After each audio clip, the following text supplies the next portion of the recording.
শাশুড়িরা কেন মেয়েদের ও বউদের এক চোখে দেখেন না? কারণ মেয়ে আর বউ দুজন আসলে তো এক হয় না। যদিও এক চোখে দেখা পরিপূর্ণভাবে সম্ভব না হলেও চেষ্টা করা উচিত শাশুড়িদের, কারণ তারা পরের ঘর থেকে এসেছে, তাদের প্রতি আল্লাহর পক্ষ থেকে দায়বদ্ধতা আছে, জবাবদিহিতা আছে। তাদের প্রতি দুরাচরণ করলে, অসদাচরণ করলে, জুলুম করলে আল্লাহর কাছে জবাবদিহি করা লাগবে। এই জন্য অনেক শাশুড়ি আছেন, নামাজ কালাম পড়েন, কোরআন তেলাওয়াত করেন, জিকির আজকার করেন, কিন্তু জাহান্নামে যাবেন শুধুমাত্র বউয়ের প্রতি জুলুম এবং অবিচার করার কারণে। অতএব আমাদের বেঁচে থাকতে হবে। আল্লাহ তাআলা আমাদেরকে আমলের তৌফিক দান করুন। শনিবার বাজারে মাছ খাওয়া হালাল কিনা? শনিবারের মাছ রবিবারে বাজারে বিক্রি করলে হালাল হবে কিনা?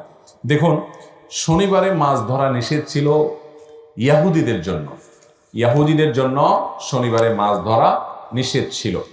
দাউদ আলাইহিস সালাম আপনার তার উম্মতের জন্য এবং ইয়াহুদীদের কোন কোন নবীর উম্মতের জন্য এটি নিষেধাজ্ঞা ছিল। কিন্তু আমাদের জন্য শনি আর রবিবার নাই, সপ্তাহে 7 দিনই মাছ শিকার করা, এটা খাওয়া জায়েজ এবং বিক্রি করা জায়েজ। এমনকি তাদের পবিত্র দিন শনিবার ছিল, আমাদের জন্য পবিত্র দিন শুক্রবার করা হয়েছে।